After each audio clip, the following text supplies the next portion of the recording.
Great. Okay. So, as you all are aware at this point in time, I have a service dog, Cooper, who came into my life 2 years ago, right? 2 years ago, last Sunday would have been.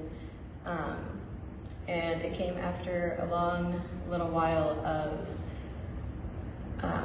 interviewing with his organization, feeling around for organizations out there, trying to figure out what I wanted best in my life. And so I chose this organization specifically because they partner with correctional facilities so that his training and the other dogs in the program are trained in correctional facilities in North Carolina with some of the guys on the inside. And last May in 2023, I was extended an invitation to one of their leash ceremonies where the dogs who are graduating the program come out of the correctional facilities and the dogs entering the program go into the correctional facilities. And it happens a couple of times a year at several different correctional facilities in North Carolina.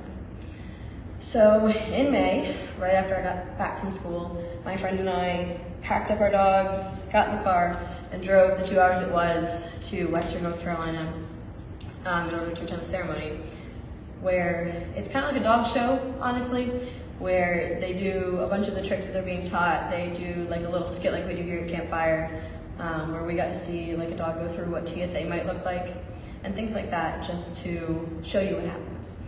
And afterwards, there's like a little mingling kind of session where there's food and things like that. You can like talk to some of the guys and other volunteers and other people who came to the ceremony.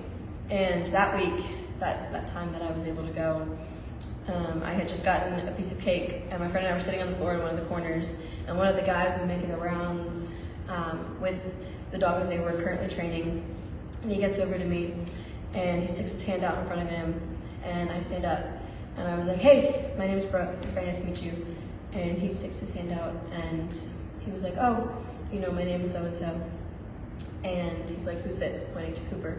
I was like, "Oh, this is Cooper," and he goes, I trained Cooper. I was part of one of Cooper's trainers. I was heavily involved in his program throughout his time here, and I didn't know what to say to him at that point.